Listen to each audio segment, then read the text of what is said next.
ਜਾਂ ਸਾਡੇ ਹੱਥੋਂ ਪੰਜਾਬ ਨਿਕਲ ਗਿਆ ਜਾਂ ਸਾਡੀਆਂ ਜੜਾਂ ਪੰਜਾਬ ਤੋਂ ਟੁੱਟ ਗਈਆਂ ਨਾ ਮਿੱਤਰੋ, ਤੇ ਮੁੜ ਕੇ ਕਿਤੇ ਜੜ ਨਹੀਂ ਲੱਗਣੀ। ਕਿਉਂ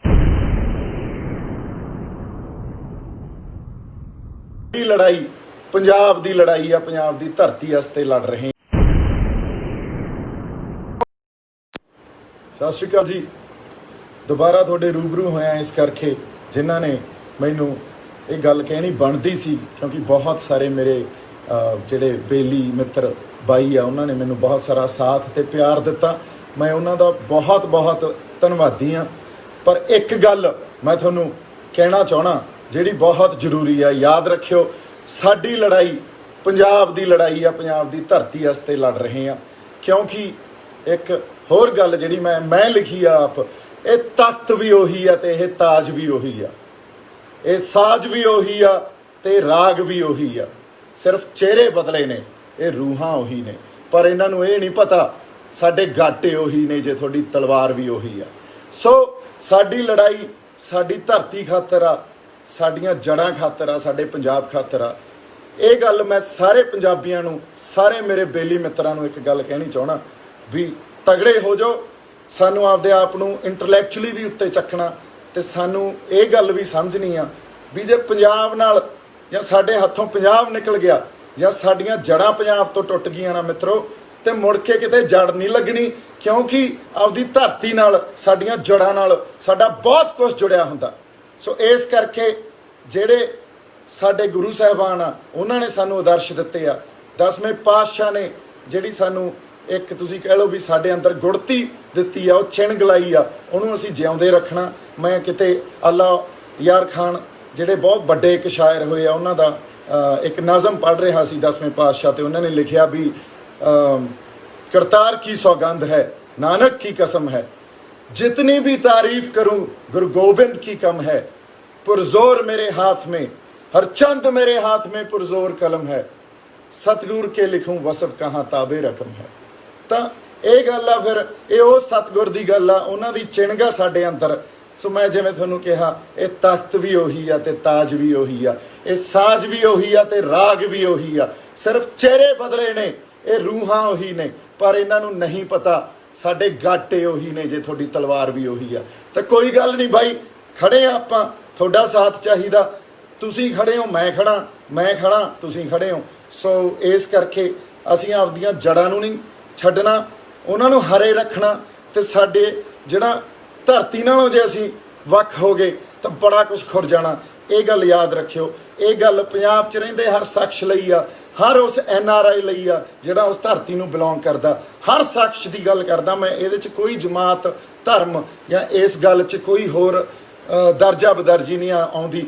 ਹਰ ਬੰਦਾ ਜੋ ਉਸ ਧਰਤੀ ਨੂੰ ਬਿਲੋਂਗ ਕਰਦਾ, ਉਸ ਬੰਦੇ ਦੀ ਲੜਾਈ ਆ ਇਹ। ਤਾਂ ਇਸ ਕਰਕੇ ਜਿਉਂਦੇ ਵਸਦੇ ਰਹੋ, ਤੁਹਾਡਾ ਸਾਥ ਚਾਹੀਦਾ, ਤੁਹਾਡੀ ਹੱਲਾਸ਼ੇਰੀ ਬੜੀ ਜ਼ਰੂਰੀ ਆ, ਤੁਹਾਡੀ ਹਿੰਮਤ ਜਿਹੜੀ ਆ, ਉਹਦਾ ਹੌਸਲਾ, ਹਿੰਮਤ ਬੜੀ ਜ਼ਰੂਰੀ ਆ, ਬਣਾ ਕੇ ਰੱਖਿਓ। ਇਸੇ ਗੱਲ 'ਤੇ ਆਪਾਂ ਅੱਜ ਮੈਂ ਤੁਹਾਡੇ ਤੋਂ ਵਿਦਾ ਲੈਣਾ। ਮੇਰੇ ਵੱਲੋਂ ਹਮੇਸ਼ਾ ਹੀ ਬਹੁਤ ਸਾਰਾ ਪਿਆਰ ਸਤਿਕਾਰ ਮੇਰੇ ਪੰਜਾਬ ਨੂੰ, ਮੇਰੇ ਪੰਜਾਬ ਦੇ ਵਸਦੇ ਮੇਰੇ ਜਿਹੜੇ ਬੇਲੀ ਮਿੱਤਰ ਯਾਰਾਂ ਨੂੰ, ਮੇਰੇ ਭਾਈਆਂ ਨੂੰ। ਤੇ ਰੂਬਰੂ ਹੋਣਾ ਅੱਜ 2-3 ਗੱਲਾਂ ਦਾ ਸਪਸ਼ਟੀਕਰਨ ਦੇਣਾ ਬਣਦਾ ਸੀ, ਇਸ ਕਰਕੇ ਮੈਂ ਆ ਕੇ ਰੂਬਰੂ ਹੋਇਆ। ਪਹਿਲੀ ਗੱਲ ਤਾਂ ਇਹ ਵੀ ਸਾਡੇ ਜਥੇਦਾਰ ਸਾਹਿਬਾਨ ਆ, ਜਿਹੜੇ ਸ਼੍ਰੀ ਅਕਾਲ ਤਖਤ ਸਾਹਿਬ ਦੇ ਜਥੇਦਾਰ ਸਾਹਿਬਾਨ ਆ, ਉਹਨਾਂ ਨੇ ਕੋਈ ਬਿਆਨ ਦਿੱਤਾ ਸੀ। ਤੇ ਮੈਂ ਇਹ ਗੱਲ ਬਹੁਤ ਕਲੀਅਰ ਕਰ ਦੇਣੀ ਚਾਹੁੰਦਾ ਵੀ ਜਥੇਦਾਰ ਸਾਹਿਬਾਨ, ਤੁਸੀਂ ਬਹੁਤ ਸਤਿਕਾਰਯੋਗ ਹੋ ਮੇਰੇ ਲਈ, ਤੇ ਮੈਂ ਅਕਾਲ ਤਖਤ ਸਾਹਿਬ ਨੂੰ, ਸ਼੍ਰੀ ਅਕਾਲ ਤਖਤ ਸਾਹਿਬ ਨੂੰ ਸਮਰਪਿਤ ਹਾਂ। ਕੋਈ ਵੀ ਮੇਰੇ ਤੋਂ ਕਿਸੇ ਤਰ੍ਹਾਂ ਭੁੱਲ ਹੋ ਗਈ ਹੋਵੇ, ਅਕਾਲ ਤਖਤ ਸਾਹਿਬ ਦੀ ਸ਼ਾਨ 'ਚ, ਅਕਾਲ ਤਖਤ ਸਾਹਿਬ ਦਾ ਆਦਰ, ਸਨਮਾਨ, ਇੱਜ਼ਤ ਜਿਹੜਾ ਸਾਡੇ ਦਿਲਾਂ ਦੇ ਅੰਦਰ ਆ ਜਾਂ ਮੇਰੇ ਦਿਲ ਦੇ ਅੰਦਰ ਆ, ਕਿਸੇ ਵੀ ਤਰ੍ਹਾਂ ਦੀ ਜੇ ਮੈਂ ਭੁੱਲ ਹੋ ਗਈ ਹੋਵੇ ਤਾਂ ਮੈਂ ਇਹ ਕਹਿਣਾ ਚਾਹੁੰਦਾ ਵੀ ਮੈਂ ਅਕਾਲ ਤਖਤ ਸਾਹਿਬ ਨੂੰ ਸਮਰਪਿਤ ਹਾਂ। ਅਕਾਲ ਤਖਤ ਸਾਹਿਬ ਦਾ ਕੋਈ ਵੀ ਹੁਕਮ ਮੇਰੇ ਲਈ ਸਿਰ ਮੱਥੇ ਆ, ਕਿਉਂਕਿ ਮੈਂ ਉੱਥੇ ਸੰਗਤ ਦੀਆਂ ਪਈਆਂ ਹੋਈਆਂ ਜਾਂ ਸੰਗਤ ਦੇ ਜਿਹੜੇ ਜੋੜੇ ਪਏ ਹੁੰਦੇ ਆ, ਮੇਰੀ ਜਿਹੜੀ ਆਪਦੀ ਉਹ ਤੁਸੀਂ ਕਹਿ ਲਓ ਵੀ ਇੱਕ ਓਡੈਸਿਟੀ ਆ ਜਾਂ ਔਕਾਤ ਆ, ਉਹ ਉਸ ਬਰਾਬਰ ਵੀ ਨਹੀਂ ਆ। ਸੋ ਅਕਾਲ ਤਖਤ ਸਾਹਿਬ ਮੈਂ ਆਪਦੇ ਆਪ ਨੂੰ ਨਿਮਨ ਕਰਦਾ ਇਸ ਗੱਲ 'ਤੇ। ਤੇ ਇਸ ਗੱਲ ਦਾ ਕੋਈ ਸ਼ੱਕ ਨਹੀਂ ਆ, ਕੋਈ ਸ਼ੰਕਾ ਨਹੀਂ ਆ ਮੇਰੇ ਮਨ 'ਚ, ਕਿਸੇ ਵੀ ਤਰ੍ਹਾਂ ਦੀ ਕੋਈ ਇਸ ਗੱਲ ਨੂੰ ਲੈ ਕੇ ਬਹਿਸ ਨਹੀਂ ਆ। ਮੈਂ ਹਮੇਸ਼ਾ ਹੀ ਅਕਾਲ ਤਖਤ ਸਾਹਿਬ ਨੂੰ ਸਮਰਪਿਤ ਰਹੂੰਗਾ। ਤੇ ਅਗਲੀ ਗੱਲ ਜਿਹੜੀ ਮੈਂ ਕਰਨੀ ਚਾਹੁੰਦਾ ਸੀ ਉਹ ਇਹ ਗੱਲ ਕਰਨੀ ਚਾਹੁੰਦਾ ਸੀ ਵੀ ਮੈਨੂੰ ਪ੍ਰਧਾਨ ਸਾਹਿਬ ਲੌਂਗੋਵਾਲ ਸਾਹਿਬ ਦਾ ਇੱਕ ਬਿਆਨ ਆਇਆ ਵੀ ਦੀਪ ਸਿੱਧੂ ਦੇ ਅਗੇਂਸਟ ਕਾਰਵਾਈ ਕੀਤੀ ਜਾਊਗੀ। ਮੈਂ ਇੱਕ ਹੋਰ ਗੱਲ ਇਹ ਕਲੀਅਰ ਕਰ ਦੇਣੀ ਚਾਹੁੰਦਾ ਵੀ ਪ੍ਰਧਾਨ ਸਾਹਿਬ, ਜਿਹੜੀ ਗੱਲ ਮੈਂ ਤੁਹਾਡੇ ਤੋਂ ਪੁੱਛੀ ਆ ਜਾਂ ਜਿਹੜਾ ਸਵਾਲ ਮੈਂ ਤੁਹਾਨੂੰ ਕੀਤਾ, ਸ਼੍ਰੀ ਗੁਰੂ ਗ੍ਰੰਥ ਸਾਹਿਬ ਜੀ ਦੀਆਂ ਬੀੜਾਂ ਜਾਂ ਸ਼੍ਰੀ ਗੁਰੂ ਗ੍ਰੰਥ ਸਾਹਿਬ ਦੇ ਸਰੂਪ ਜਿਹੜੇ ਮਿਸਿੰਗ ਆ, ਉਹਨਾਂ ਦੇ ਕਸਟੋਡੀਅਨ ਤੁਸੀਂ ਹੋ। ਸੋ ਜੇ ਕਸਟੋਡੀਅਨ ਤੁਸੀਂ ਹੋ ਤਾਂ ਉਹਦਾ ਜਵਾਬ ਤੁਸੀਂ ਦੇਣਾ ਜੀ, ਮੇਰੇ ਤੇ ਕਾਰਵਾਈ ਕਰਕੇ ਨਹੀਂ। ਇਸ ਕਰਕੇ ਮੇਰੀ ਹੱਥ ਜੋੜ ਕੇ ਬੇਨਤੀ ਆ ਤੁਹਾਨੂੰ, ਇਹਨਾਂ ਗੱਲਾਂ 'ਚ ਆਪਾਂ ਟਾਈਮ ਵੇਸਟ ਨਾ ਕਰੀਏ, ਕਿਉਂਕਿ ਜੇ ਅਸੀਂ ਬੋਲਦੇ ਆ ਉਹਦੀ ਵਜ੍ਹਾ ਇਹ ਆ ਵੀ ਅਸੀਂ ਕਿਸੇ ਨਾ ਕਿਸੇ ਜਿਹੜੇ ਹਾਲਾਤ ਪੈਦਾ ਕੀਤੇ ਗਏ ਆ ਨਾ, ਕਿਸੇ ਨਾ ਕਿਸੇ ਵਜ੍ਹਾ ਕਰਕੇ ਉਹਨਾਂ ਹਾਲਾਤਾਂ ਤੋਂ ਜਾਂ ਜਿਹੜੀਆਂ ਸਮੱਸਿਆਵਾਂ ਸਾਡੇ ਸਾਹਮਣੇ ਆ ਉਹਨਾਂ ਸਮੱਸਿਆਵਾਂ ਤੋਂ ਤੰਗ ਆ ਤੇ ਅਸੀਂ ਹਾਲਾਤਾਂ ਤੋਂ ਸੰਤੁਸ਼ਟ ਨਹੀਂ ਆ। ਹੁਣ ਜੇ ਅਸੀਂ ਹਾਲਾਤਾਂ ਤੋਂ ਸੰਤੁਸ਼ਟ ਨਹੀਂ ਆ ਤਾਂ ਕਿਤੇ ਨਾ ਕਿਤੇ ਅਸੀਂ ਇਹ ਚਾਹੁੰਦੇ ਆ ਵੀ ਇਹ ਸਭ ਕੁਝ ਚੇਂਜ ਹੋਵੇ, ਬਦਲਾਅ ਆਵੇ। ਇਸ ਕਰਕੇ ਅਸੀਂ ਆਪਦੀ ਆਵਾਜ਼ ਲੈ ਕੇ ਤੁਹਾਡੇ ਸਾਹਮਣੇ ਆਉਣੇ ਆ, ਕੁਝ ਆਪਦੇ ਸਵਾਲ ਲੈ ਕੇ ਤੁਹਾਡੇ ਸਾਹਮਣੇ ਆਉਣੇ ਆ। ਹੁਣ ਜਿਹੜੀ ਗੱਲ ਇੱਥੇ ਸਮਝਣ ਵਾਲੀ ਆ ਵੀ ਇਹ ਸਮੱਸਿਆਵਾਂ ਅਸੀਂ ਤਾਂ ਪੈਦਾ ਨਹੀਂ ਕੀਤੀਆਂ ਜੀ, ਇਹ ਸਮੱਸਿਆਵਾਂ ਤਾਂ ਸਾਡੇ ਗਲਾਂ 'ਚ ਪਾਤੀਆਂ। ਹੁਣ ਜੇ ਸਾਡੇ ਗਲਾਂ 'ਚ ਇਹ ਸਮੱਸਿਆਵਾਂ ਪਾਤੀਆਂ ਤੇ ਅੱਜ ਦੀ ਡੇਟ 'ਚ ਕੋਈ ਵੀ ਪੰਜਾਬ ਦੀ ਸਮੱਸਿਆ ਜਾਂ ਪੰਥ ਦੀ ਸਮੱਸਿਆ, ਇਸ ਗੱਲ ਨੂੰ ਸਮਝਣਾ ਬਹੁਤ ਜ਼ਰੂਰੀ ਆ ਸਾਡੇ ਸਾਰਿਆਂ ਲਈ ਤੇ ਸੰਗਤ ਲਈ ਵੀ ਉਹ ਸਮੱਸਿਆ ਸਮੁੱਚਤਾ 'ਚ ਦੇਖੀ ਜਾਣੀ ਚਾਹੀਦੀ ਆ। ਇੰਡੀਅਨ ਪੋਲੀਟੀਕਲ ਸਿਸਟਮ ਤੋਂ ਜਾਂ ਇੰਡੀਅਨ ਪੋਲੀਟਿਕਸ ਤੋਂ ਜਾਂ ਇੰਡੀਅਨ ਸੋਸ਼ਲ ਸਿਸਟਮ ਜਾਂ ਰਿਐਲਿਟੀ ਤੋਂ ਉਹਨੂੰ ਨਿਖੇੜ ਕੇ ਨਹੀਂ ਦੇਖਿਆ ਜਾ ਸਕਦਾ। ਇਹ ਆਪਣੀ ਸਾਰੀ ਸੰਗਤ ਨੂੰ ਪਤਾ ਵੀ ਇਸ ਗੱਲ ਦਾ ਬਹੁਤ ਗੂੜਾ ਸੰਬੰਧ ਆ ਪੰਜਾਬ ਦੀਆਂ ਸਮੱਸਿਆਵਾਂ ਦਾ, ਪੰਥ ਦੀਆਂ ਸਮੱਸਿਆਵਾਂ ਦਾ ਤੇ ਸਾਡੇ ਜਿਹੜੇ ਪੋਲੀਟੀਕਲ ਤੇ ਸੋਸ਼ਲ ਰਿਐਲਿਟੀ ਆ, ਜਾਂ ਤੁਸੀਂ ਇਹ ਕਹਿ ਲਓ ਵੀ ਸਾਡੀ ਇਸ ਟਾਈਮ ਜੋ ਵਰਤਮਾਨ 'ਚ ਰਾਜਸੀ ਸਮੱਸਿਆਵਾਂ ਦਾ ਤੇ ਪੰਥ ਦੀਆਂ ਸਮੱਸਿਆਵਾਂ ਦਾ ਬਹੁਤ ਗੂੜਾ ਸੰਬੰਧ ਆ। ਸੋ ਇਸ ਕਰਕੇ ਜੇ ਅਸੀਂ ਕੋਈ ਤੁਹਾਡੇ ਤੋਂ ਆ ਕੇ ਸਵਾਲ ਪੁੱਛਦੇ ਆ ਉਹਦੇ ਤੇ, ਜੇ ਰਾਜਸੀ ਸਵਾਲ ਪੁੱਛਦੇ ਆ ਉਹਦੇ ਤੇ ਵੀ ਪ੍ਰੋਬਲਮ ਖੜੀ ਹੋ ਜਾਂਦੀ ਆ, ਤੇ ਜੇ ਅਸੀਂ ਮੰਨ ਲਓ ਪੰਥਕ ਮਾਮਲੇ ਤੇ ਕੋਈ ਸਵਾਲ ਪੁੱਛ ਲੈਂਦੇ ਆ, ਸਾਡੇ 'ਚ ਅਗਿਆਨਤਾ ਹੋ ਸਕਦੀ ਆ, ਸਾਡੇ 'ਚ ਕਿਸੇ ਨਾ ਕਿਸੇ ਗੱਲ 'ਚ ਸਾਡੇ ਤੋਂ ਗਲਤੀ ਹੋ ਸਕਦੀ ਹੈ। ਉਨੀ ਕੁ ਫਰੀडम ਸਾਨੂੰ, ਉਨੀ ਕੁ ਆਜ਼ਾਦੀ ਸਾਨੂੰ ਦਿਓ ਵੀ ਅਸੀਂ ਅਗਿਆਨਤਾ 'ਚ ਕੋਈ ਗਲਤੀ ਕੀਤੀ ਹੋਵੇ ਤਾਂ ਤੁਸੀਂ ਉਹਨੂੰ ਸੰਵਾਦ ਰਾਹੀਂ ਠੀਕ ਕਰੋ, ਸਾਨੂੰ ਸਹੀ ਰਸਤੇ ਤੇ ਪਾਓ ਤੇ ਸਾਨੂੰ ਗਾਈਡ ਕਰੋ। ਪਰ ਗੱਲ ਕੀ ਹੁੰਦੀ ਆ, ਜੇ ਅਸੀਂ ਪੋਲੀਟੀਕਲ ਸਿਸਟਮ ਨੂੰ ਕੁਐਸਚਨ ਕਰਦੇ ਆ ਤਾਂ ਸਾਨੂੰ ਰਾਸ਼ਟਰਵਾਦ ਦੇ ਨਾਂ ਤੇ ਆ ਕੇ ਘੇਰ ਲਿਆ ਜਾਂਦਾ, ਜਾਂ ਸਾਨੂੰ ਦੇਸ਼ ਦੇ ਵਿਰੁੱਧ ਕੋਈ ਨੀਤੀਆਂ ਘੜ ਰਹੇ ਆ ਇਸ ਗੱਲ ਨੂੰ ਅੱਗੇ ਰੱਖ ਕੇ ਘੇਰ ਲਿਆ ਜਾਂਦਾ। ਜੇ ਅਸੀਂ ਪੰਥ ਤੇ ਕੋਈ ਸਵਾਲ ਕਰਦੇ ਆ ਤਾਂ ਸਾਨੂੰ ਗੁਰੂ ਖਾਲਸਾ ਪੰਥ ਦੇ ਨਾਂ ਤੇ, ਜਾਂ ਤੁਸੀਂ ਇਹ ਕਹਿ ਲਓ ਵੀ ਧਰਮ ਦੇ ਨਾਂ ਤੇ ਅਸੀਂ ਕੋਈ ਗੱਲ ਉਸ ਆਣ ਸ਼ਾਨ 'ਚ ਜੇ ਕੋਈ ਗੱਲ ਕਹੀ ਆ ਉਸ ਨਾਂ ਤੇ ਘੇਰ ਲਿਆ ਜਾਂਦਾ। ਹੁਣ ਜੇ ਇਹ ਸੋਸ਼ਲ ਟੈਰਰ ਕ੍ਰੀਏਟ ਕਰਨਾ ਤੁਸੀਂ ਬੰਦ ਨਹੀਂ ਕੀਤਾ ਤੇ ਸਾਡੀਆਂ ਆਵਾਜ਼ਾਂ ਆਈ ਦਬਦੀਆਂ ਰਹੀਆਂ, ਜਾਂ ਤੁਸੀਂ ਅੱਜ ਦੀ ਡੇਟ 'ਚ ਸਿਚੁਏਸ਼ਨ ਦੇਖ ਲਓ ਪੰਜਾਬ 'ਚ, ਕੋਈ ਨੌਜਵਾਨ ਜਾਂ ਕੋਈ ਵੀ ਬੰਦਾ ਰਾਜਸੀ ਗੱਲ ਕਰੇ ਉਹਦੇ ਤੋਂ ਡਰਦਾ, ਪੰਥ ਦੀ ਕੋਈ ਗੱਲ ਕਰੇ ਉਸ ਗੱਲ ਤੋਂ ਡਰਦਾ।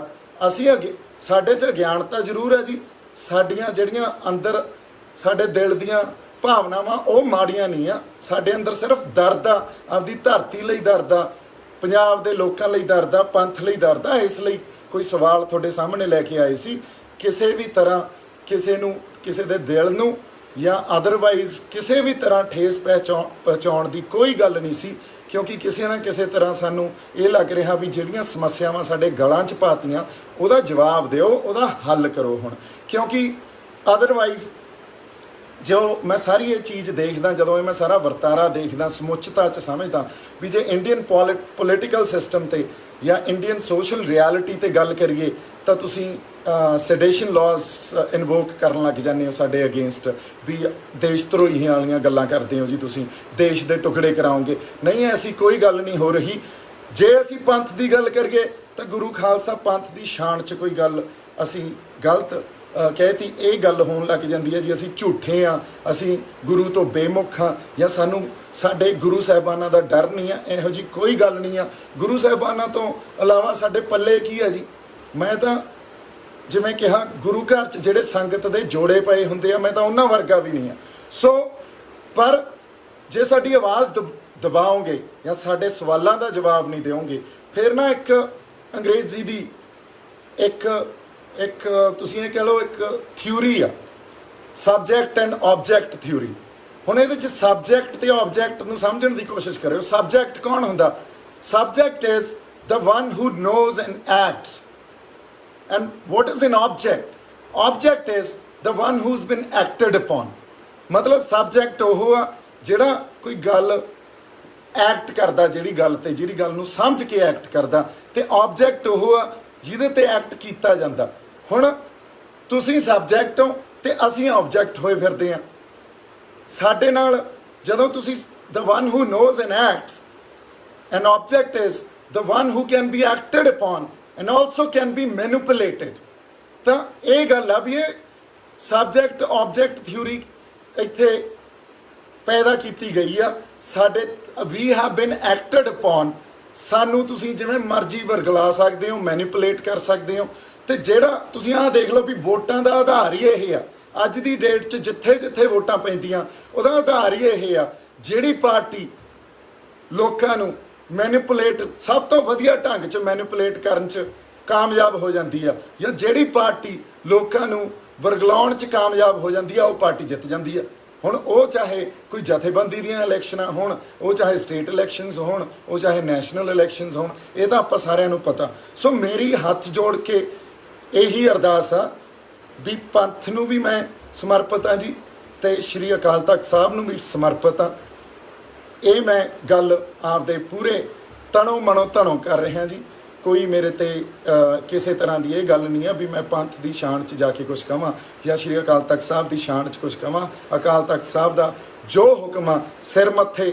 ਪਰ ਲੌਂਗੋਵਾਲ ਸਾਹਿਬ ਨੂੰ ਮੇਰੀ ਬੇਨਤੀ ਆ ਹੱਥ ਜੋੜ ਕੇ ਵੀ ਤੁਸੀਂ ਸਾਡੀ ਲੀਡਰਸ਼ਿਪ ਹੋ, ਤੇ ਅਸੀਂ ਜੇ ਸਵਾਲ ਆਪਦੇ ਕਸਟੋਡੀਅਨਸ ਨੂੰ ਨਹੀਂ ਕਰਾਂਗੇ, ਆਪਦੇ ਲੀਡਰਸ਼ਿਪ ਨੂੰ ਨਹੀਂ ਕਰਾਂਗੇ, ਤਾਂ ਫਿਰ ਜੇ ਸਾਡੀ ਆਵਾਜ਼ ਦਬਾ ਦਿੱਤੀ ਜਾਊਗੀ ਤਾਂ ਫਿਰ ਕੋਈ ਬਾਹਲੀ ਵਧੀਆ ਗੱਲ ਨਹੀਂ ਹੈ ਜੀ। ਕਿਉਂਕਿ ਤੁਸੀਂ ਸਾਡੀ ਜਿਹੜੀ ਇੱਕ ਜ਼ਮੀਰਾਂ ਨੂੰ ਜਦੋਂ ਆਈ ਕੁਚਲਦੇ ਰਹੋਗੇ ਜਾਂ ਸਾਨੂੰ ਮਾਰਦੇ ਰਹੋਗੇ ਜ਼ਮੀਰਾਂ ਨੂੰ, ਤਾਂ ਮੇਰੇ ਖਿਆਲ 'ਚ ਜਿਉਣਾ ਬਹੁਤ ਔਖਾ ਹੋ ਜਾਊਗਾ। ਸੋ ਇਸੇ ਗੱਲ ਤੇ ਮੈਂ ਆਗਿਆ ਲੈਣਾ ਜੀ। ਮੇਰੇ ਵੱਲੋਂ ਤੁਹਾਡੇ ਸਾਰਿਆਂ ਲਈ ਬਹੁਤ ਸਾਰਾ ਪਿਆਰ ਤੇ ਸਤਿਕਾਰ। ਸਤਿ ਸ਼੍ਰੀ ਅਕਾਲ।